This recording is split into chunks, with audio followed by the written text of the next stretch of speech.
Bonjour à tous, aujourd'hui, question très rapide, tirée du concours Tessia 2024. On est destination bien sûr des spécialités maths et ceux qui aiment les maths. Donc, le nombre de solutions de l'équation 1 sur x2 égale 5 valeur absolue de x. D'accord. Et vous avez 5 propositions, une seule est exacte. Je pense que 5 secondes suffisent pour résoudre ce problème. Je vais vous montrer comment et après on fera quand même une résolution complète. Mais ça restera de toute façon assez rapide. Alors comment procède-t-on? Je vous conseille. Vous mettez pause, vous y réfléchissez et dans 10 secondes vous regardez la correction. Alors une méthode que j'aime beaucoup, c'est pas moi qui préfère ça, c'est vraiment la méthode qui est exceptionnelle, c'est quand on demande juste le nombre de solutions. Eh bien, et qu'on a ici des fonctions dites de référence. Sur x2, on connaît par cœur la courbe, 5 valeur absolue de x aussi, et donc on peut très vite trouver le nombre de points d'intersection des deux courbes. Alors 1 sur x2, comment c'est? Alors c'est cette fameuse cheminée. Alors c'est comme du 1 sur x, mais le carré en fait a mis les deux branches du même côté. Donc 1 sur x2, on a la valeur interdite en 0.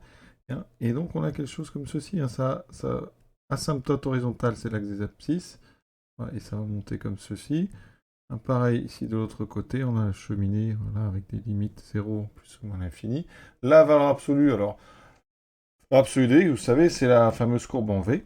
Je pense que ça, je ne vous apprends rien si vous êtes là. Et comme on multiplie par 5, ça multiplie juste les pentes par 5. Donc du côté droit, ça sera 5x, du côté gauche, moins 5x. Donc c'est vraiment quelque chose de... C'est un V comme ça, très pointu. Et toujours au niveau de l'origine. Donc si je trace, on a une courbe qui ressemblera à ça, avec ici deux demi-droite. Et donc vous voyez que ces deux courbes, elles se coupent évidemment deux fois. Voilà. Une fois à gauche, une fois à droite. C'est symétrique, donc les deux solutions seront opposées. Et donc on répond tout de suite, on a fini l'exercice. Là, c'est réponse deux intersections, donc deux solutions à l'équation. Voilà. Si on veut vraiment résoudre, trouver les valeurs, on peut. Et ça se passe très vite aussi. Alors la résolution, il y a une valeur absolue. Donc quand il y a une valeur absolue, quand on veut résoudre, on va considérer des disjonctions. On va se placer d'abord sur moins l'infini, on va commencer par la partie négative ici, et ensuite on fera une résolution sur 0 plus l'infini, je mets 0 ici du côté droit.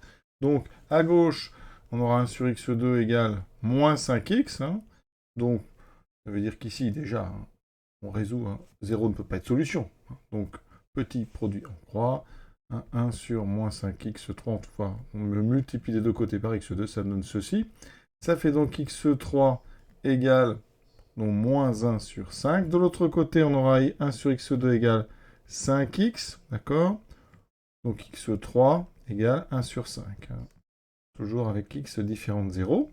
Là, on ne résout pas les deux, ça le suffit. On a vu ici qu'il y avait de toute façon une symétrie dans la réponse, mais la première, la fonction cube, c'est une bijection de R dans R, donc ça veut dire qu'ici, chaque nombre, en fait, chaque réel est un cube, donc ici, ce sera la racine cubique de 1 cinquième.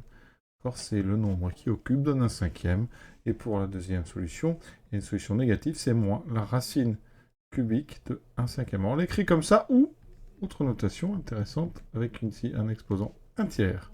Donc moins 1 cinquième exposant 1 tiers. Donc vous voyez qu'il y a bien deux solutions différentes. Donc on avait eu raison de le faire avec les courbes, ça allait vraiment beaucoup plus vite. Et c'était même, on va dire, instantané.